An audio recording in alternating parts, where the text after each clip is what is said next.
Yo, what's going on, everybody? Welcome back to Blitz Sports Media. I'm Ryan Linklater, and I am here with my co-host Brady Penn. Brady, how you doing today? I'm good. This is a good Sunday of football. There were some surprises, there were some statements made, and it got capped off with a pretty crazy game there to finish off. Yeah, great game we got to finish off. Chargers almost had another Jaguars situation there, blowing another big lead, but they wound up finding a way to win it due to Evan McPherson actually missing big kicks, which doesn't really happen with him, which honestly was pretty surprising there. We'll start with that game right there. Zach Taylor should be fired at the end of the season. I think we can both agree on that. Zach Taylor will not be around uh, next season for the Cincinnati Bengals. We'll talk about a few coaching options for them. Mr. Tweeter, welcome to the chat. Great game. Yeah, we did get a good game tonight. Obviously, a lot of scoring in that one. My biggest takeaway from this one, though, is the Bengals are a team this year that can turn it on and play with pretty much any team in the NFL, and then other times just look like one of the bottom 10 teams in the NFL with a defense that just lacks playmakers. And we saw the difference between the Bengals in both halves, and they're a team that's going to be up and down the rest of the season, and they're out. They're done. I don't think they're making the playoffs this year. I think the Broncos are going to wind up being the 7th seed in the AFC. Brady, how you feeling? Yeah, I agree with you. And first off, you mentioned Zach Taylor. I tweeted this in the fourth quarter. I said, this is a down year for the Bengals. This is a wasted year, just off the fact that they probably won't make the playoffs, like you alluded to. But it is a good year. Shout out my boy Tom Meehan in here, by the way. Um, it is a good thing that they're going to likely part ways with Zach Taylor. I think it will enhance the ceiling for this team. I think Zach Taylor's stale. I don't think he was really ever a contributor to the success they were having. I think it was more the chase, Yeah, Higgins, I Burrow, agree. guys like Hendrickson. I think he was sort of just along for the ride, and you're seeing him be exposed. And I agree with you. I think right now the Broncos are going to get that 7th seed. And 2 weeks ago, I would have completely scoffed at that, but they played a really good game against the Chiefs last week. The defense is legit, and they came out and just absolutely crushed the Falcons, who all of a sudden, by the way, we'll talk about this later. I'm sure the NFC South is tightening up again. If Yeah, Tampa really. can get another win or two, I mean, the Falcons have a tough upcoming next two games, and I hate to say it because I've been rooting hard for this Falcons team, but they are like they're trending towards fraud watch right now. Yeah, no. I mean, I guess we could hop into that one after we finish this Chargers and Bengals take, but Yeah, the Falcons are definitely concerning. What I will say with the Chargers, right? Like this team made a statement in that first half how good they could really be. What I will say with the Chargers, right, is the second half more of like what we are going to get from this Chargers team against contenders, or are we going to get the first half Chargers? They went away from the run, which was weird of Greg Roman, and I don't think it helped them very much. He flexing the beard it's my right boy there. Rohan Sharma. He's I recruited some of the group chat that you told me to. Did you the Brady boys? Yeah, Um, pretty much. what do you think the Chargers' outlook is if they get in? I think they are going to get into the playoffs, but what do you think? Do they have a chance in the playoffs to potentially make a run, or are they not there just yet? I don't think that they're on the level of a team that can make it to the Super Bowl. You never know. We saw Cincinnati early on with Burrow and those guys. I know this is year one of Jim Harbaugh. I don't foresee that, but I do Yeah. think this is going to be one of those scrappy teams that nobody wants to play. I think they could be a team that plays spoiler to one of the top three teams in the Hmm. AFC if they meet them in the divisional round or something like that. And the team I know you're gonna hate to hear me say this. The team that I think should be most concerned with them is the Chiefs if they run into them. And the only reason I say that is because I do think that the Chiefs will win this next matchup against LA. And it's really hard to beat a good team 3 times. That's why I Yep. say that, especially a coach like Jim Harbaugh. I know Andy Reid is the best of the best, but Jim Harbaugh is showing that he is really a really good NFL coach still, a decade removed from his last tenure. And I think they're a legit team. The defense, it had some lapses in the second half, but I think a lot of that was just Joe Burrow, Jamar Chase, and T. Higgins being themselves, which were all pro level players.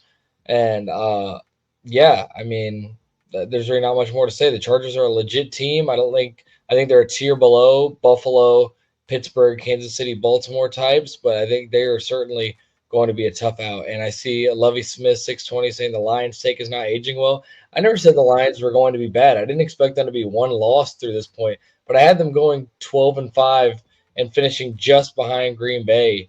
I'm pretty sure I had them in my NFC Championship game as well. I had San Fran Detroit as my NFC title game once again.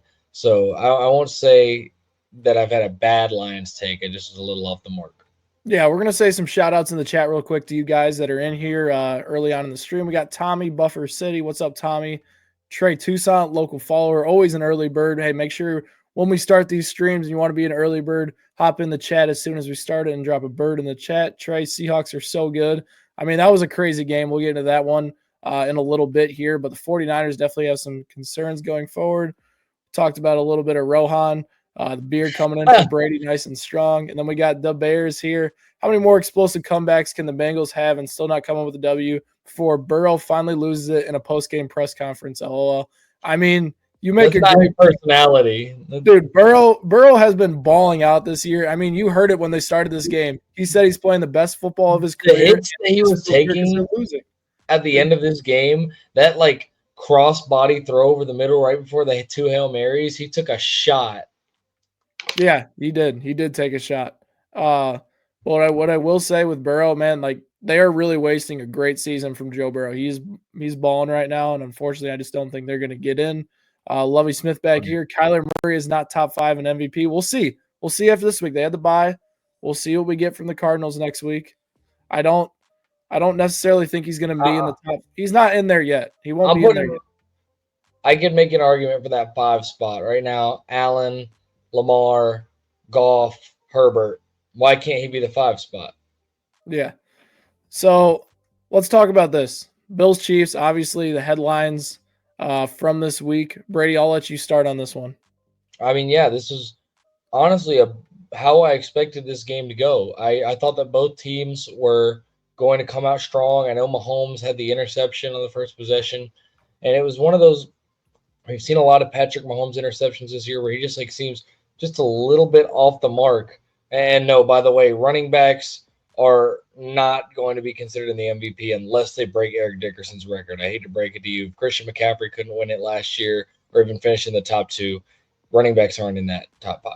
But anyways, I expected the Bills to come out with a good game plan. I mean, the Bills, we talked about this in the show earlier in the week. They tend to play really well, especially in the regular season against the Chiefs. Even the playoff matchups, they play well. They've just fallen short. And Josh Allen has been playing really good football, playing a bit of a different style than we're used to, not quite as much gunslinging and throws down the field, but he's taking what the defense gives him. He's being safe and sliding when he runs, and we saw more of that today. For Patrick Mahomes in the offense, Xavier Worthy in the first half was really the only guy that showed up for this offense. I will say Justin Watson had a few nice grabs, Noah Gray, but DeAndre Hopkins and Travis Kelce did pretty much nothing. Juju did pretty much nothing. And you got to have more than that against this Buffalo team that I think their defense, Buffalo, showed us a lot today. They don't necessarily have a premier edge rusher. They don't have that top-tier D lineman, but collectively they have a good front 7. They got after Mahomes. They got consistent pressure, and the secondary played well. So I'm not ready to say that Buffalo is definitively better than Kansas City. They beat them at home. Chiefs had 15 wins in a row. It's tough to rattle off 16 W's in a row. So I think they're really neck and neck. I think they will see each other again, and this will be a close game. But the Bills certainly set a really, really big statement today. And I think right now, just off the top of my head, my power rankings, my top 5 right now has got to go Detroit, Buffalo, KC, Philly, and Pittsburgh. So let me just start by saying this, right? The Chiefs got outplayed today. That's very clear. They were outplayed on offense. They were outplayed on defense. And the result of the game was a good score for that game. The Chiefs just got outplayed on both sides of the ball in this one. And the biggest things in this game that decided the game were the long third downs. The long third downs that the Bills almost seemingly converted at a 60% clip. And the Chiefs could not get off the field on those third downs. Listen, the Bills would go 1-2 yards. The Chiefs had no pass rush, and Nazeeth Johnson is trash. That guy is a horrible cornerback too, and they got exposed for their flaws on defense. They got exposed for their flaws on defense. That's what happened today, and it's hard to not allow a team to score 30 points in 2 years, and it was going to happen eventually, and they got beat by a good offense today. On the offensive side of the ball, right, we talk about Travis Kelce. It is so weird to me that Andy Reid just chooses when and when not to involve Travis Kelce in a game plan. And today was one of those days. It wasn't Load management. yeah, it's the weirdest thing in the world. And it was Xavier Worthy's quarter in the first half. And then he stepped out of bounds just because he has no feel for a football field. He like lost Mahomes' trust after that. Yeah, and they don't give him the ball again. Like, it's the weirdest thing. And, they just didn't play well offensively. You see Buffalo goes up 2 scores, Chiefs go down and score in 3 minutes. It makes no sense. This team makes 0 sense right now. The only thing that I feel like you can trust with the Chiefs right now is they're 9-1, and I think they'll still get the first seed in the AFC down the stretch, and they'll have a bye week, and they'll be healthier down the stretch. If they do, Buffalo thoroughly outplayed them today, and I don't think people should be concerned about the Chiefs long term. It just happens. You're going to lose a game sometimes, and they just got outplayed today. And I don't really necessarily think Buffalo is even the better team. They just were better today. I have a couple things here. I do think that they probably still get the 1 seed. The only way that could change is if they lose that game to LA. What is that, in 2 weeks? Yeah, but Buffalo has Detroit, LA Rams. Yeah, that Buffalo game all of a sudden becomes huge. Still unsure about the Rams. I think that I'm not sure today was a great win being that close with New England, but a couple of things back to this Bills and Chiefs game. Number one, the MVP race. I've talked about it on Twitter. I've had a bunch of people that have kind of confused what I've been saying. Lamar Jackson has been the best quarterback in the league this year, right? But in my time watching football, I'm not sure how far back it goes. I haven't done the full research on this. In my time watching football, which is the last 15 years, there's never been an MVP quarterback-wise that was not a top 2 seed. The Ravens are not going to get a top 2 seed at this point. After today, the Steelers are in the driver's seat in the AFC North. And even if the Ravens are able to come back and win the AFC North, it's tough to picture them jumping Buffalo already with double the losses. So I think that right now Josh Allen has to be in the lead for MVP. I saw that the odds updated. Josh Allen is the favorite for MVP now. And you know what? If he does get it, it's well deserved. Josh Allen has kind of been regular season accolades wise stuck in the shadow of Mahomes and Lamar, and he's played at an MVP level for the last 5 years. If it wasn't for the interception total last year, he probably would have won it over Lamar getting the 2 seed. And I think that it would be well deserved. I think that when it comes to Josh Allen, to me, Patrick Mahomes is QB1. But Josh Allen and Patrick Mahomes are the only 2 quarterbacks that I believe are in the same tier. But for the majority of NFL fans to buy into that and to take that narrative seriously, we're going to have to see playoff success past a divisional round. That's really the question left for Allen, even if he gets this MVP. Can they make a run? Can they make it to the AFC Championship? Can they win an AFC Championship? Can they win on the road in the postseason? Because they might have to go into Arrowhead, like you referenced there. So it's interesting. I think this is going to be a really pivotal year for Josh Allen, and who knows? It'll be interesting. I hope we get the matchup again and see if Allen can get over the hump or if Mahomes and the Chiefs continue to beat them when it matters. But at the end of the game, I want to talk about this real quick. Sean McDermott, I think he's a very flawed coach, and I think that some of their losses to Kansas City have been on Sean McDermott. I mean, look back at last year in the playoffs. Run a fake punt with DeMar Hamlin in your own territory. 13 seconds game. There have been some coaching mistakes by Sean McDermott, but to not settle for the field goal and not coach to not lose and to lay it all on the line and let Josh Allen make a play, I was I thought that was the right decision. I thought McDermott and Joe Brady made the perfect call. And who made the horrible call was Spags. How do you not have a QB spy? Everybody knew Josh Allen was getting the ball. Like, that was horrible.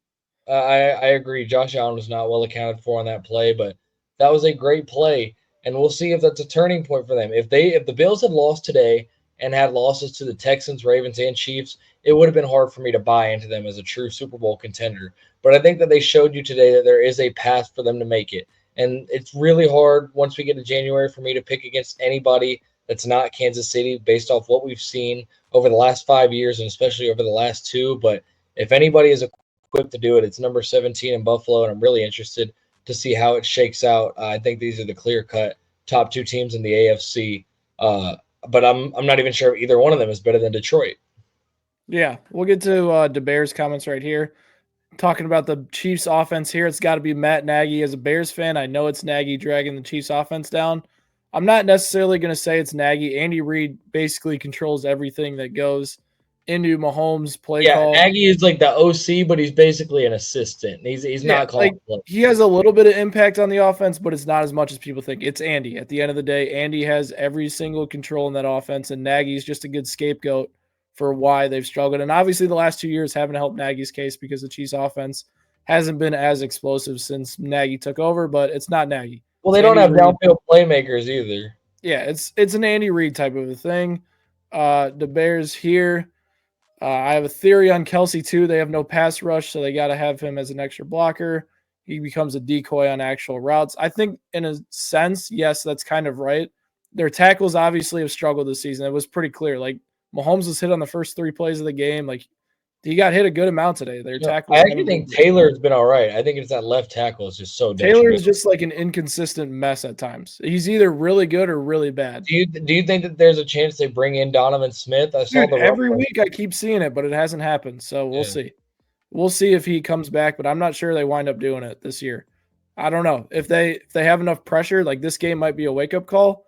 We'll see, but I don't think they're bringing in Donovan Smith. They're going to roll out with Wanya Morris and hope to figure it out. But I do think they use Kelsey to chip and help a little bit. And obviously Carson Steele is one of the worst pass pro running backs in the league. Every time if you watch Carson Steele, they put him in and he misses a guy, like just blocking, running right to him. So I don't think they're trying their best, but it's just obviously not working well. And then the decoy thing is true at times. They do use Kelsey as a decoy.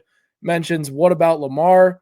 Lamar is obviously a great quarterback, but I mean, we keep seeing with Lamar and the Ravens, they just stall out early in games. Like they have these early stall outs that don't allow them to get in a rhythm.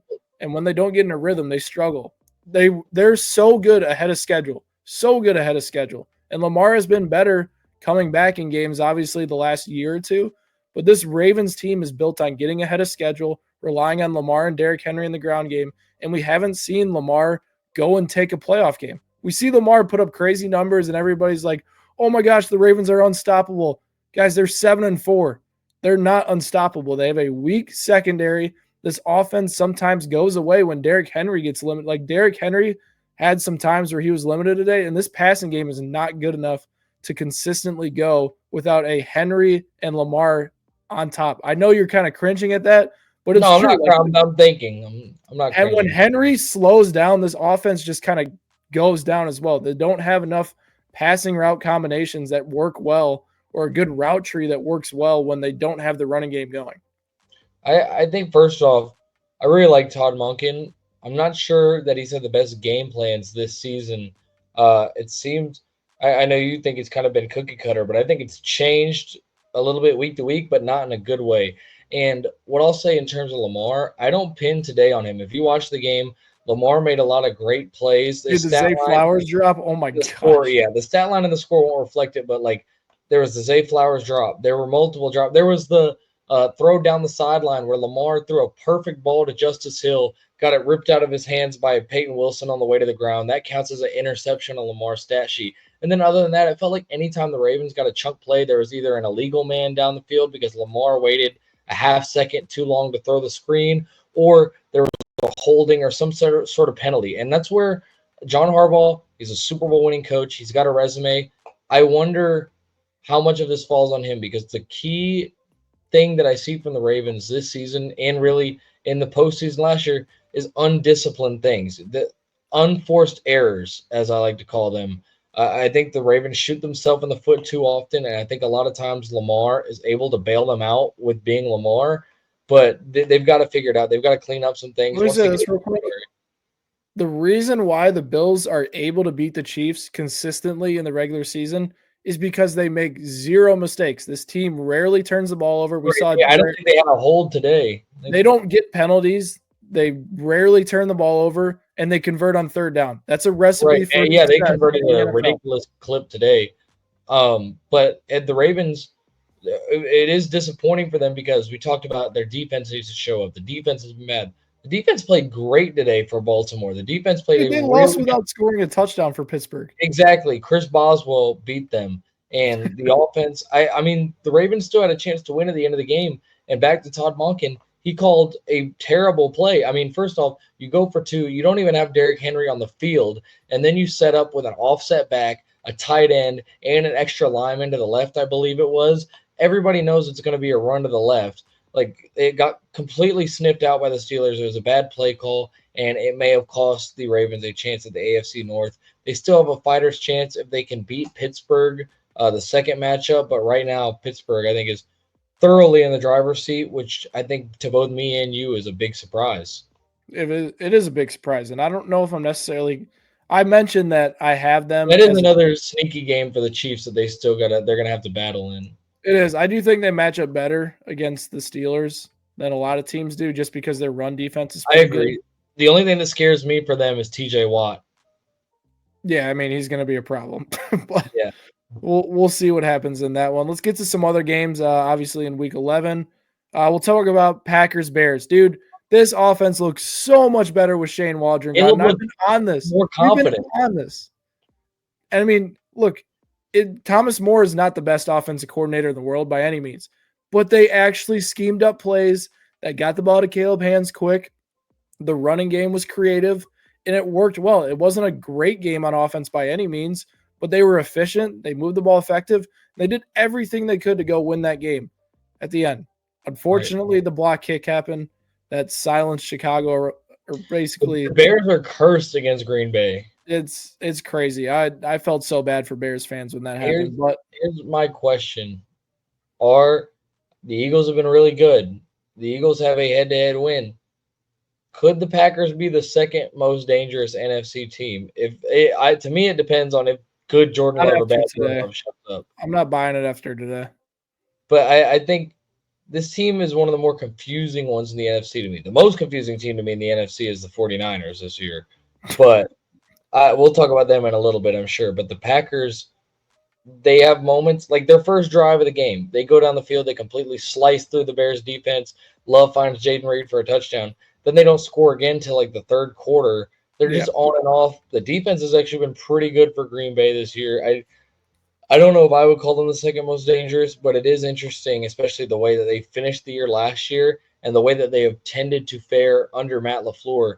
They tend to get stronger as the season progresses. And last year they got hot in January and almost made it to the NFC title game. So you never know, but they're interesting to me. They played down to their competition a lot, is what I I noticed. agree, but I also think they play up to their competition too, and They they do. play good teams. Minus the Detroit game a couple of weeks ago, which was a complete fiasco in the rain and all that. But I will say, pivoting off of this game, speaking of Detroit, I mean, you don't get any extra style points for hanging up the points they're hanging up, but they just look ridiculous on offense. And I know last week was a different style of win for them, getting 5 interceptions from Goff and still finding a way to win. Today they left zero doubt. I mean, You absolutely knew this week they were going to go through and pad his stats. 100%. they may have literally ended Doug Peterson's Jaguars tenure. We'll see what happens tomorrow, but I mean, they just look really, really impressive, and I want to see their defense get tested a little bit more by good offenses. I know you mentioned that they have that Buffalo game still remaining, and that'll be a good litmus test on where this defense truly stands, I think. But I mean, this offense can run it up on anybody. Yeah, for sure. Let's talk about San Francisco real quick. How do you drop this game to Seattle, dude? Like, what are you doing? This team Shanahan, makes no sense at all. I think it's partly their offensive line. Outside of Trent Williams, they've been struggling this year. McCaffrey hasn't got going yet on the ground. It's been inefficient there, and they just can't seem to finish drives right now. I think Kyle Shanahan they're had not bad by any means either. Yeah, I think Shanahan had a bad game plan today. And I will say at the end of the game, they did have a chance on a play action dig route, I believe, to Debo. Could have iced the game. Purdy throws it too high, airmails it, end up giving the Seahawks the ball back, and the rest is history. But the Niners, I just don't know, man. I still am banking on the fact that I think that they will make the playoffs. It might be as a 7 seed. It might be as a 9 and 8 7 seed. I still think they're too talented to miss, even without Brandon Ayuk and a couple of these other injuries that they've had. But I mean, man, they've got to get going, and I think that it's one of those. It's like a Super Bowl loss hangover. You hear of Super Bowl champions having hangovers, but the last couple of years we've seen the Rams, not the Rams, the Bengals. I guess they did make it to the AFC Championship, but the Eagles last season, the Niners this year. These teams that I guess have fallen to the Chiefs the last 2 years have come out sort of flat the next year. I guess it's a little different than the Eagles because they started off really hot and then just completely faded down the stretch. But both of those teams have strayed off of the results from the year before. So we'll see if San Fran gets it going. Yeah, I think that Brock Purdy is playing his contract down. If they keep losing games like this, he's not going to get the money he thought he was going to get, but maybe he will because we saw Trevor Lawrence and Tua and all these guys still get massive paydays. The interesting part about the 49ers to me is that, right, you mentioned the money situation. They've paid a lot of their players. A lot of these players are locked into big contracts right now, and they're going to have to pay Purdy, like you mentioned, if they think he's their franchise quarterback. Where does that? This offensive line is going to be severely depleted if they draft poorly, and it's going to continue to lead to games like this where they don't necessarily score points against a bad defense because their offensive line's struggling. That's my concern with the San Francisco 49ers outside of this year and in the bigger picture of things. What I will say with the whole San Francisco situation, right? This division is like so close right now that I do think they still are in the division. And as a wild card team, it's tough right now because you're fighting for a spot with let's see here. You got LA, you got San Francisco. LA, Seattle. Seattle, I guess, is back in the mix now. Chicago, if they won today, was back in the mix. But there's a few teams. Minnesota. Like there's right now in the wild card, you have the Commanders, Minnesota, and Green Bay. Right? There's going to be a good team that gets left out because you got Green Bay, Minnesota, Washington, San Fran, LA. Like there's going to be maybe two good teams that get left out. Yeah, the Bears entrance here. Any locker room concerns after Deebo Samuel, a little bit of friendly fire choking out the kicker last week. Do you think there's any concerns with that, or is that just tough love? I wish I knew. Obviously, we don't really get to be around the 49ers. If you follow just, what's that guy's name? Nate Cohn or Grant Cohn. Grant Cohn, you might think so because that guy is like the biggest 49ers beat reporter and hates them. Literally, if you don't know what I'm talking about, look up Grant Cohn's Twitter. He is the insider for the team and does nothing but trash Shanahan, trash Purdy, trash Debo. Like he literally hates the team. I think he got stuck with this job.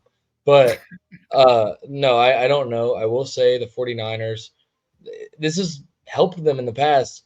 It's also been their demise in the past at times against like the Chiefs. There's a bit of an arrogance around the 49ers, I feel like, with some of these players, with the Deebo Samuels, the Brandon Ayuk, Trent Williams. I think that it helps them play with confidence. But I think that when they start to face adversity, some of these guys on this team are me guys. And that's just my speculation again. I don't spend time around the team. I don't pretend to know these guys. We haven't made it that far yet as Blitz Sports Media. But that's just the vibe that I get. And I think that Kyle Shanahan is a great strategist. I'm not sure how great of a vocal leader he is. And this is, once again, falls into the trend of 49ers at one point in this game down the stretch had a 91% win probability and blew it. Something about Kyle Shanahan, when he gets over the 90% win probability, he just completely and just loses it. So I don't know what it is, but they've got to find answers quick. For sure, for sure. Let's talk about that Falcons game we mentioned earlier. This is 2 straight weeks where the Falcons have laid an absolute dud, and it starts on the defense. This defense was abysmal today. And credit to the Broncos because the last 2 weeks they have played really good football after getting absolutely blown out by the Ravens. And it seems like they're figuring out what works well with Bo Nix as a quarterback, right? They are running very good routes over the middle right now that it seemed to be working very well. They're getting the ball out of Nix's hands very quick, and it's working. Nix had a big week. Now, one of the craziest things I saw on Twitter today was Bo Nix in the MVP conversation. Oh, no. Relax. Let me go off this though. This is not a conversation that I particularly want to have. I'm not sure when you watch the tape that it's the same. This rookie of the year is a real conversation now. The Commanders and the Broncos, in my opinion, are going to end up similarly seeded. Listen, so Jaden Daniels, 2,338 passing yards. Bo Nix, 2,275 passing yards. Jaden Daniels, 10 passing touchdowns. Bo Nix, 14 passing touchdowns. Jaden Daniels, 4 rushing touchdowns. Bo Nix, 4 rushing touchdowns. And the Broncos, like I said, they're going to end up pretty close to where the Commanders are. I think Jaden Daniels has been the better player. Truthfully, if he had been playing the whole season, I'd go Drake May right now. But he hasn't. He's played half as many games as everybody else. He's on the worst team. So it's between Nix and Daniels. And I still think Daniels is the favorite. But Bo Nix is closing in quick after these last couple of weeks. Yeah, for sure. It's an interesting debate with it there. And obviously, Nick's really started the season off brutal and has just been trending in the right direction since. And one of the things about Nick's, the Bears wants to know how many yards Jaden has on the Let me ground. pull that real quick while you get your thought. Yeah. And I'll say this Jaden has fallen off the last few weeks in terms of filling up the touchdowns on passing for sure. He's definitely struggled with that the past few weeks. And it's a trend among Cliff Kingsbury offenses to kind of go the wrong direction as the season goes on, which is concerning for the Commanders. But I do think it's going to be Daniel's Rookie of the Year race to lose. I'm interested to see what the odds are on that. But I do really like Bo Nix and his development this season. I don't necessarily think he is. I think he could be like a top 6 to 7 quarterback in this league, but I think he could be an average to above average guy in this league and lead a good defense to the playoffs like he is this year. Okay, so for the Bears, completed air yards per completion, Jaden Daniels 5.8, Bo Nix 4.8, and then yards after the catch per completion, Jaden Daniels 5.7, Bo Nix 4.7. So Daniels is throwing it farther and getting more yak. Bo Nix is throwing it a little bit shorter and getting a lot less yards after the catch. Yeah, definitely interesting to see.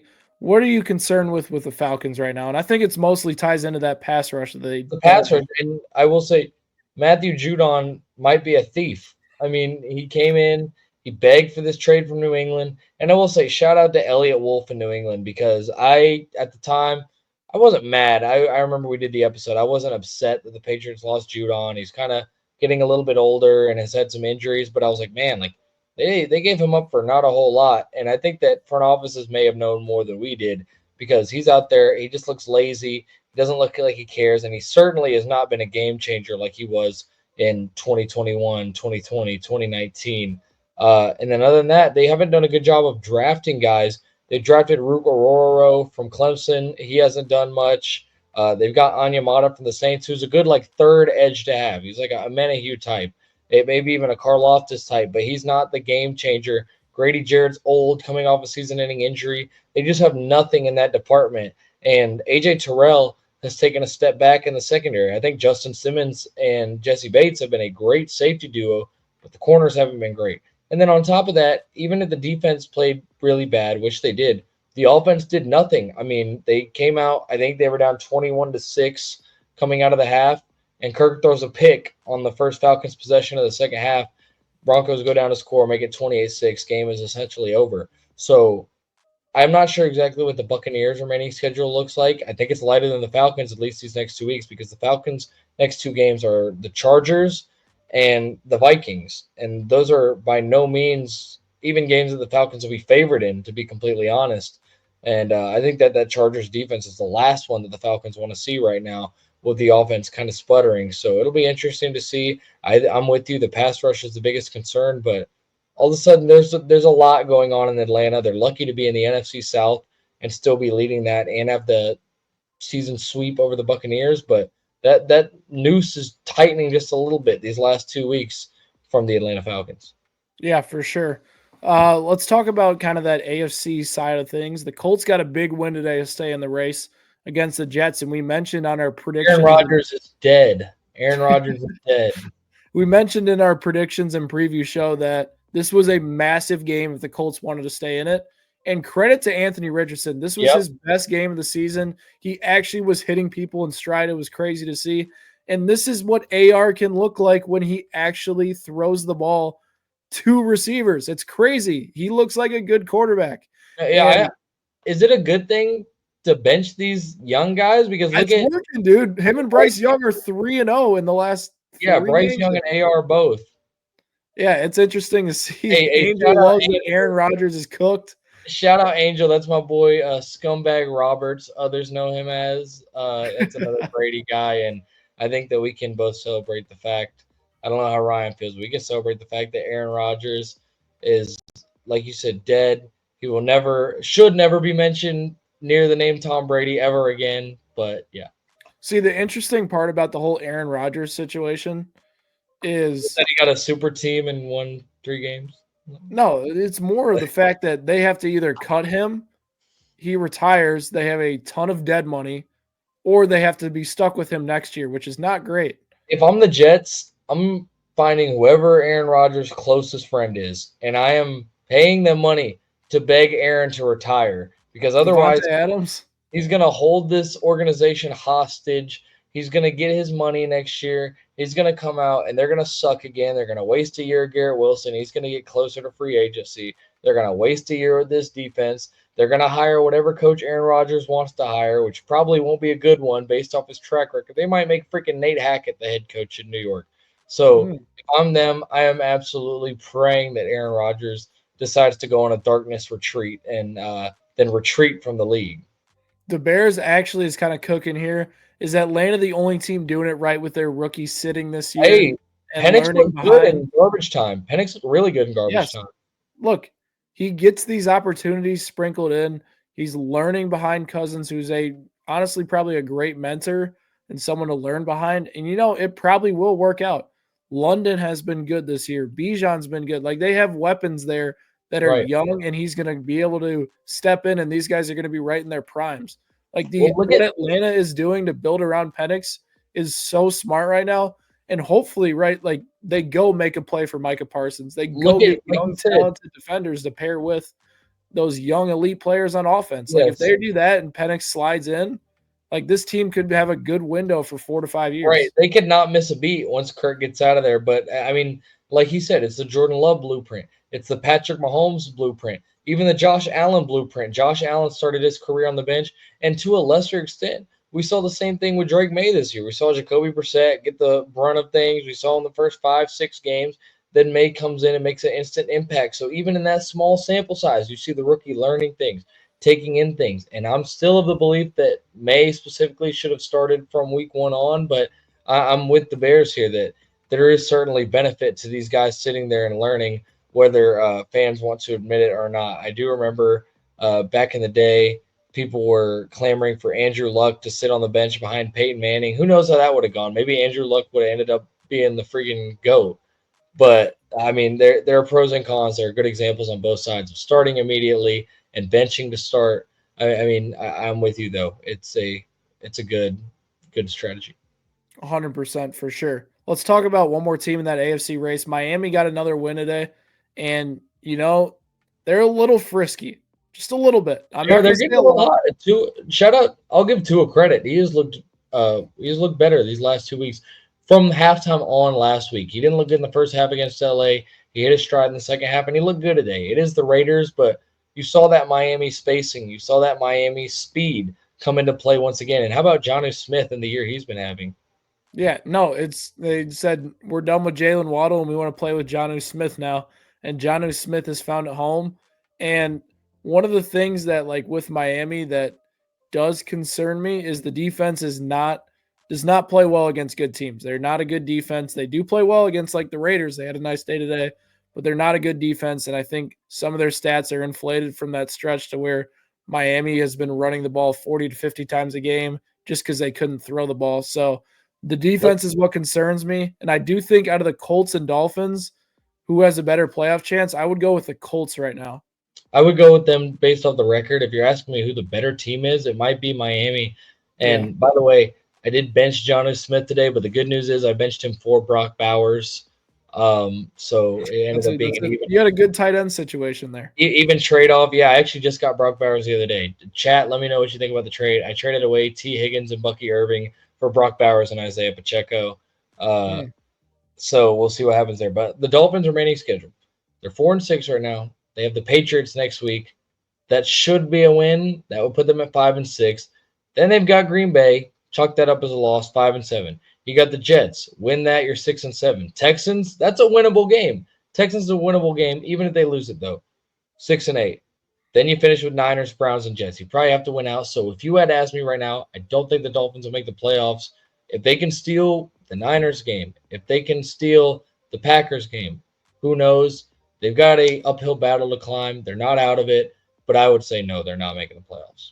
Yeah, it'll be interesting to see kind of what we get from that. Let's close on this on the show.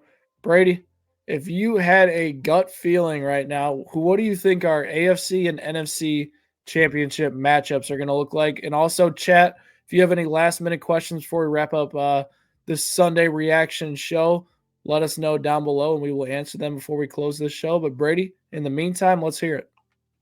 I'm going to be reactionary on the AFC side here. We're going to see the exact same game that we saw today. We're going to see it in Arrowhead Stadium. This time we're going to see the Chiefs jump out to an early lead, but we're going to get the same result. I truly think we might see Josh Allen get over the hump this year. I might just be a prisoner of the moment. I tweeted this as well after the game.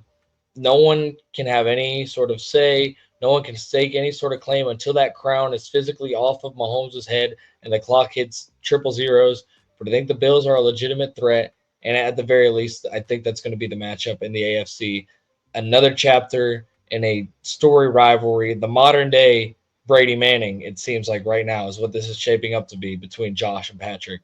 And then on the NFC side of things, I think it's obvious. I say this, watch, this is going to be on Old Takes Exposed. It seems obvious that the Lions are going to be in there. I think that the NFC Championship will be played at Ford Field for the first time ever. Have they hosted? Which is huge for Jared Goff. Huge. Yeah, exactly. He doesn't have to go outdoors. I'm going to say that they're going to be playing the Eagles. I'm going to go boring here. I'm going to go what might be 1-2 on both sides, but I'm going with Lions and Eagles. And right now, if you ask me, I would say that Bills Lions is going to be the Super Bowl. Interesting. What I will say is it'll be interesting to see who the 2 seed in the like. I think Buffalo will be the 2 seed. It'll be interesting to see who they get matched up with on their side of the bracket. Right now, I think it would be. It looks like it might be Denver. Well, I don't think they'll be fine against Denver. I'm not worried about Denver. I'm talking about if they get a rushing team like Pittsburgh. If they get Pittsburgh or Baltimore, I feel like those are bad matchups for them. I think they crush Houston now. That was just a bad game from them. I think they beat the Chargers too. I don't think the Chargers are quite ready. I think Josh Allen will present that defense just a little bit too much. Yeah, but I would agree with you. I'm going Chiefs Bills. I think those are the 2 clear-cut best teams in the AFC right now, and they are just on a collision course based on both their sides of the bracket. I do think on the NFC, it's a more interesting question. I think it's going to be a battle of the NFC North teams. I'm still sticking with my Packers pick from the preseason. I wanted to go Lions Packers, but I just, like you said, they might be a little too inconsistent for me. It might be. They're just a little too inconsistent, but I'm going to stick with the Packers and the Lions in that one, and we'll see what happens there. But honestly, everything is telling me that just the 49ers will find a way just because they're so talented, but I just can't see it. Like, I think the Eagles are better than them. I think the Packers are better than them. I think the Lions are better than them. The Niners match up well with the Eagles. That's the one team they do match up well with the Eagles. Match up with. And one of the I honestly think they match up with the Lions pretty well too. Like, I don't think they match up bad with the Lions by any means. We saw it last year, but I do think that the Lions, kind of with their gritty persona with the Dan Campbell, I think that if they got another shot at the 49ers in the NFC title game, that they would remember last year and finish the job this time. That would be my feeling going into that one. Yeah, it just feels like the NFC might be a little bit more jumbled than the AFC is. I feel like we have Detroit and everybody else. That is very true. Detroit is just crushing teams and abusing them right now.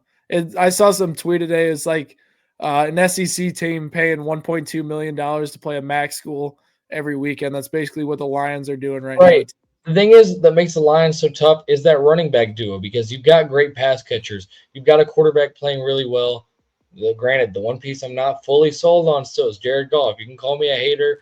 I'm not sure about Jared Goff in crunch time, but they've got Amon-Ra. They've got Laporta. You got Jameer out of the backfield. You've got J-Mo. But if the passing game is getting shut down, what are the odds that a defense is able to shut down both the passing game and Sonic and Knuckles? Like, you can turn to either phase of the offense to find success. That's what I think makes Detroit really dangerous. And, you know, I want it for Detroit fans. I know some people, one of my college roommates is a diehard Lions fan. My uncle's a diehard Lions fan. And I know what this fan base has gone through and, like, the lack of morale that they had for so long. I think it would be absolutely sick to see them in the Super Bowl. Speaking of Super Bowl, won't say too much here, Ryan, but all I'm going to say is keep a lookout for Blitz Sports Media in the coming weeks.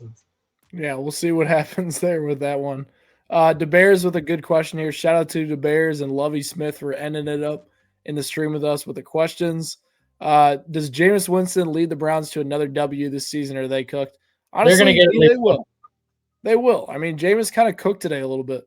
Watch. Jameis will pull out a random heater again against like the Steelers. It'll be like, you know what it'll be? It'll be against the Bengals to make the Bengals just like officially out of the playoffs. That's what it'll be. Jameis played well today, man. And the defense folded in that fourth quarter for the Browns, but Jameis played well, and Jerry Jeudy played out of his mind too. And it is crazy. Like they only put up 14. Their yardage was really high, but they only put up 14. But this offense just looks way more like confident without Deshaun Watson. Yep, it is interesting to see. But hey, we really appreciate you guys tuning into the stream tonight. We got some big things coming at Blitz. Yes, sir. We got some big things coming at Blitz here. Announcing it next Monday. We'll get a little bit of promo heading up into that point. So make sure you guys are staying tuned to that. Hit notifications. We'll be live again tomorrow. Hit that subscribe button, and we'll catch you guys next time. Tomorrow's going to be a snooze fest. I'm sorry, y'all, but we'll talk about it.